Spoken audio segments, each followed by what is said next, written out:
सुदामा जी कहते हैं भैया और बड़े दिन हुए बिछड़े सखा से ऐ द्वारपालों मिलने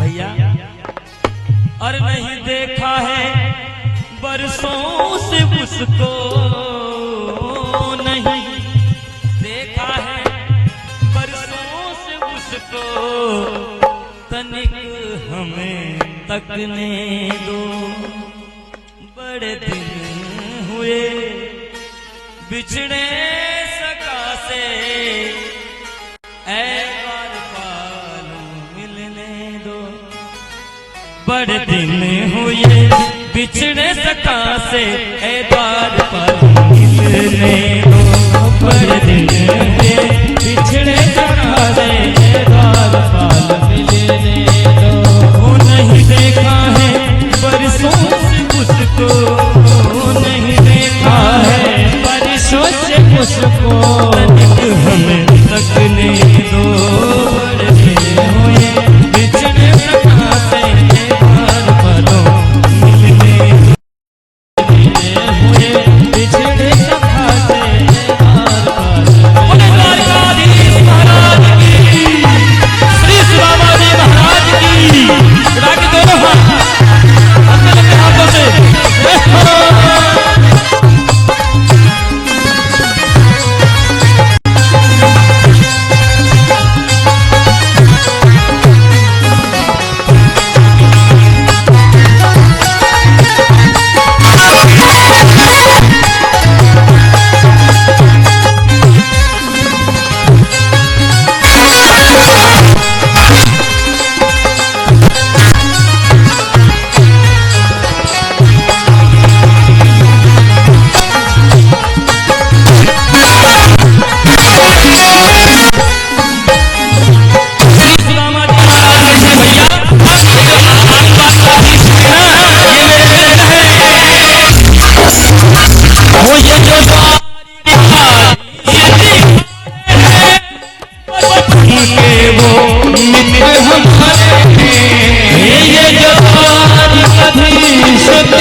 संग खेले हैं संग में खेले हैं पढ़े गुरुकुल में तनिक हमें तकने दो हुए बिछड़े सका से द्वारपालों मिलने दो बड़े दिन हुए बिछड़े सका से द्वारपालों मिलने दो बड़े दिन हुए बिछड़े सका से द्वारपालों ने जब ऐसी बात सुनी तो ब्राह्मण देवता को बिठाया और कहा ब्राह्मण देवता मैं आपका संदेशा लेकर द्वारकाधीश तक जाता हूँ।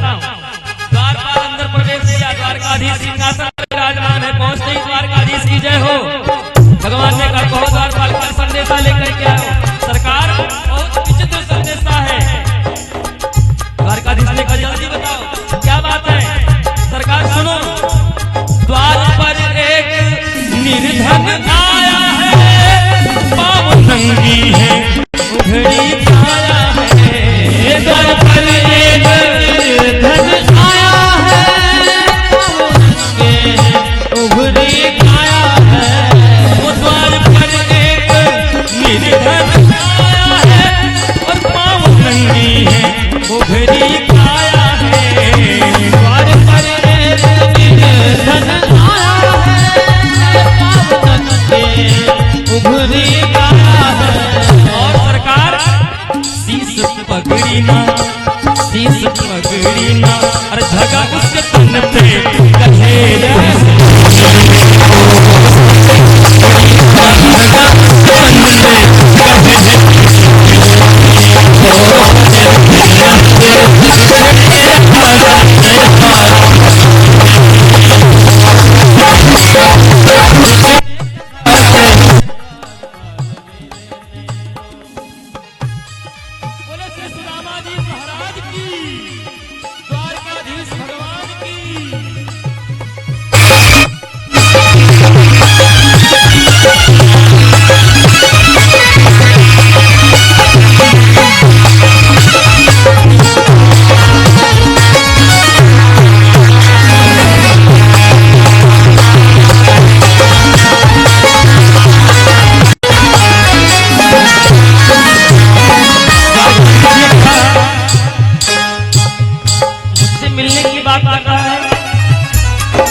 भर भर लाता है, नाम अपना सुदामा बताता है, तेरी आंखों में भर भर लाता है, नाम अपना सुदामा बताता है, तेरी आंखों में भर भर नाम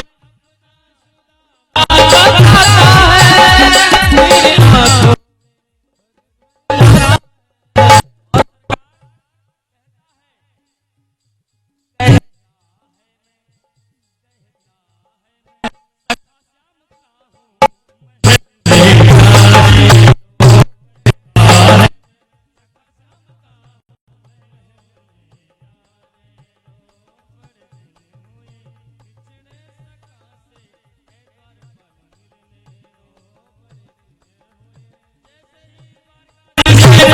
द्वारकाधीश के सुदामा का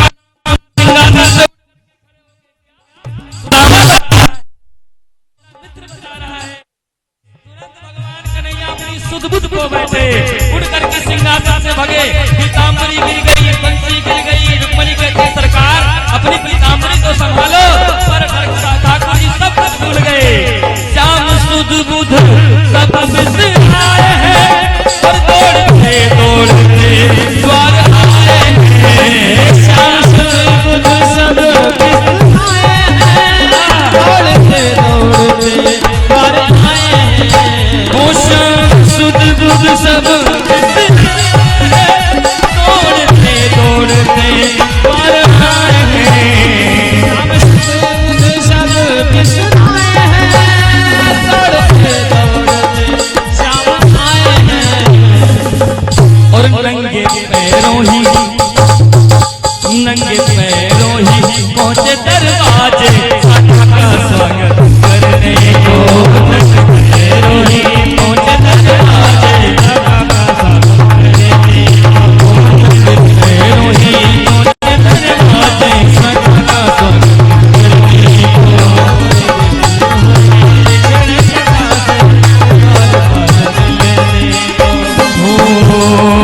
सुनते ही दौड़े चले आए मोहन, सुनते ही दौड़े चले आए मोहन, लगाया गले से सुदामा को, सुदामा को, सुदामा को हुआ रुक्मणी को बहुत ही अचंभा, हुआ रुक्मणी को बहुत ही अचंभा, मन कैसा अजीब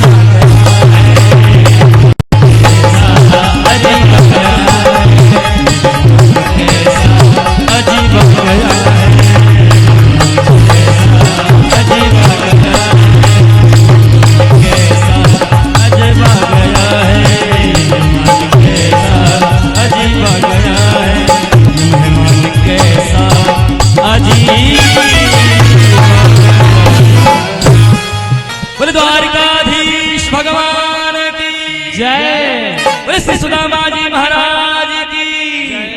आज जितने भी बड़े बड़े मंत्री संतरी जंतरी खड़े थे, जब भगवान दौड़ते हुए सुदामा जी का स्वागत किए जा करके, तो सब मित्रता की मिसाल देने लगे। धन्य है सुदामा, मित्रता हो तो ऐसी हो। जब जाकर के हृदय से सुदामा जी को भगवान ने लगाया, तो जो बड़े बड़े भूपतिपति खड़े थे उनका अभिमान खत्म हो गया कि द्वारकाधीश की हृदय में प्रेम कैसा है। हमारे भगवान जब किसी से मित्रता करते हैं ना, तो निभाते भी बहुत बढ़िया है, और जब शत्रुता करते हैं ना, तो वो भी बड़ा खतरनाक निभाते हैं।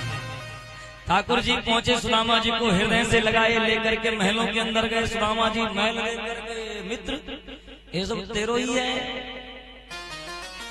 द्वारकाधीश ने कहा और कौन को है, ये सब अपनों ही है। लेकर के गए ठाकुर जी, और बढ़िया जिस सिंहासन पर प्रभु स्वयं विराजमान होते थे उस सिंहासन पर बिठाया, और सुदामा जी को देख देख करके भगवान के अश्रु नहीं रुक रहे हैं। रुक्मणी जी को आदेश दिया जल लेकर के आओ, पर जब तक वो जल लेकर के आए तो सुदामा जी के चरणों को प्रभु ने, अरे देख सुदामा की दीन दशा, करुणा करके करुणा निधि रोए, देख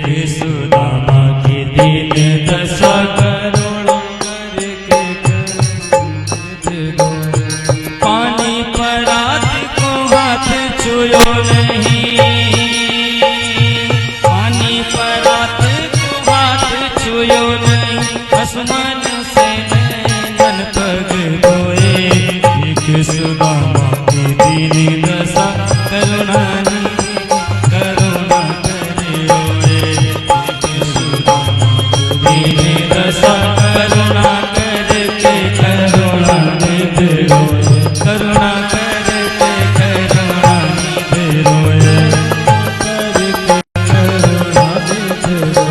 वो पानी पराते को हाथ छुयो नहीं,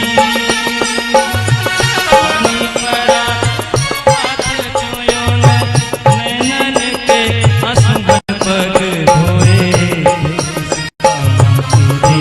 दशा करुणा करके करुणा निधि रोए, करुणा करके करुणा निधि रोए, करुणा करके करुणा निधि रोए, करुणा करके करुणा निधि रोए। भगवान द्वारकाधीश ने अपने आंसुओं से ही अपने मित्र के चरण का प्रक्षालन कर दिया। सुखदेव जी कहते हैं राजन, प्रभु सुदामा जी को देख करके जितना सुदामा जी नहीं रोए उससे कई गुना ज्यादा प्रभु रोए। जितना राधा रोई रोई कान्हा के लिए, कन्हैया उतना रोया रोया है सुदामा के लिए। ऐसा प्रेम, ऐसी मित्रता। अगर मित्रता की मिसाल देखनी है तो कृष्ण और सुदामा की देखो, उनसे सीखो कि मित्रता कैसी करनी चाहिए। आज रुक्मिणी जी अचंभित हैं कि मेहमान कहां से ऐसा आ गया। रानियां सब खड़ी होकर के देख रही हैं कि आज स्वयं जगत के मालिक नीचे बैठे हैं और ब्राह्मण देवता को ऊपर बिठा करके अपने आंसुओं से चरण को धो डाला। ये महापुरुष हैं कौन?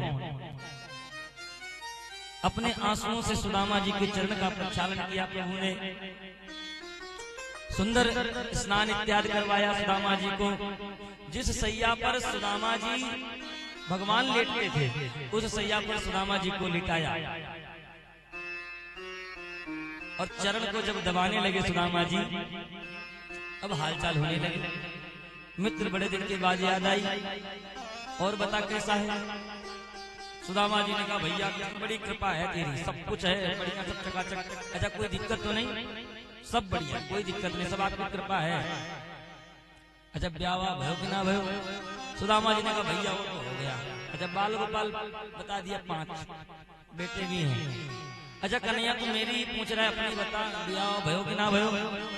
ठाकुर जी ने कहा नहीं हो गया। अच्छा तो मिलवाया नहीं? रुक्मिणी जी को बुलाया और रुक्मिणी ब्राह्मण देवता से आशीर्वाद लो। रुक्मिणी जी पहुंची, प्रणाम किया। सुदामा जी ने कहा सौभाग्यवती हो, वाह कन्हैया तूने विवाह कर लिया, बुलाया भी नहीं। तो कहा अभी तो आशीर्वाद तो दो, फिर विवाह के बारे में बता दे कैसे हुआ। हमें ही नहीं पता था, मुहूर्त तिथि का कोई पता ही नहीं, जिधर जाए उधर ही विवाह। अब सत्यभामा जी आई, प्रणाम किया, सौभाग्यवती भो। कालिंदी आई, सौभाग्यवती भो। ऐसे करके जब 8-10 रानियां आ गई, सुदामा जी ने पूछा कन्हैया ये सब किसकी हैं? भगवान ने कहा सब अपनी है, आशीर्वाद देते जाओ। अब एक को दिया, लाइन लग गई, 100-200 को दिया, सौभाग्यवती वो, सौभाग्यवती वो, सौभाग्यवती वो। अब सौभाग्य भूल गए, खाली भौ भौ भौ भौ भौ। अरे भाई संख्या 16,108। थक गए, अंत में कहा कन्हैया एक काम कर, तू ही मेरी चरणों में बैठ जा, तुझे मैं आशीर्वाद दे दूं और फिर तू सबको बांट दे। भगवान सुदामा जी को प्रणाम किया, हाल चाल भाई। अच्छा लाला इतने विवाह भाई पर एक शादी में मुझको ना बुलायो। भगवान ने कहा बताऊं, हमें नहीं पता रहता था कि मेरा विवाह कैसे होना है। अच्छा वो लोग कहीं घूमने गए, वहां से दुल्हनिया लेके चले आए। अच्छा मित्र ये बता, भाभी ने कुछ भेजा है मेरे लिए कि नहीं? बगल में पोटली दबाए पर उसको नहीं निकाल रहा। अब भगवान चरण को दबाते दबाते ये हालचाल हो रहा है तो प्रभु की नजर पहुंच गई बगल में। भगवान समझ गए कि कुछ ना कुछ दाल में काला है। अच्छा मित्र ये हाथ ऐसे क्यों दबा के बैठे हो? कहा कन्हैया वो रास्ते में चल करके आना तो पूरा हाथ ही दर्द करने लगा। तो ठाकुर जी ने कहा एक काम करो, लाओ पहले मैं हाथ को दबाऊंगा। अरे नहीं नहीं मित्र ऐसी कोई जरूरत नहीं है, दबाओगे तो और ज्यादा दर्द होगा। ये कहा सुनी में ठाकुर जी की नजर उस पोटली पर पहुंच गई, तुरंत उसको छीन लिया। छीन करके उसको जब खोला उस पोटली को